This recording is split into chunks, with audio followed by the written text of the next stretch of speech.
سړی په لاره روان یو فقیر پخوا خو به خلک عموما په دې خیمو کې پاتې کېدل که خبرې به کوې نسبي شومو خیمو کې به خلک پاتې کېدل یو سړی په لاره باندې روان و نو اوږ یو غریب نه یو خیمه ته اواز وکړی اوږې مې ډوډۍ وکړې یو قپه یې ونوړی نو هغه خیمه کې ښځه خاوند ناست و روټۍ خوړه نو ښځې زر په کاسه کې ترکاري واچولو روټۍ راواخیسته نو خاوند ورته وایي څه کوې وایي دا فقیر وګرځېد کېده مردار دی فقیر وګرځېد ما ټوله زړه وچاوده ځان له مزدوري کوم روټۍ مې راوړه او دې په فقیرانو ویشي او دوی د خدای نېکبخته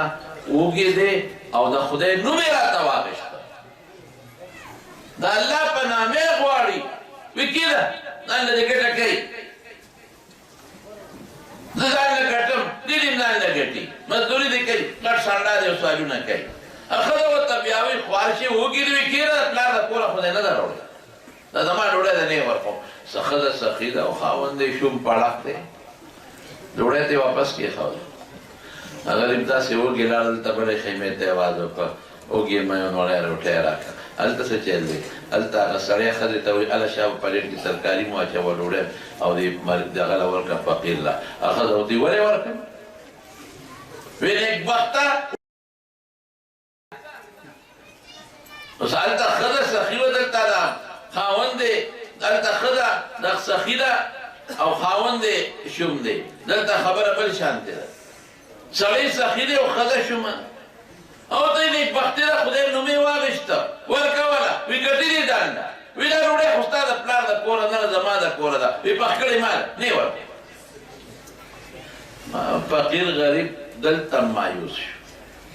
نو دې فقیره سړی ورته ویل ولې زه خو یې در کوم خو دا بله شیشه کې نه درکوي زه څوک کور خو نشم رانولی دا فقیر په خلط خلط په خندا شو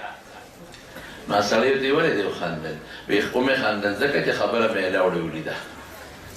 هلته ښځه سخي وه خاوند یې شوم دلته ته سخي او ښځه شومه ده په دې خندا رانه وایي خندا مه کوه وایي دا د هغه سړي خور ده او زما خور ده زما خور ده زه سخي او دا مرداره ده بې غیرته خور ده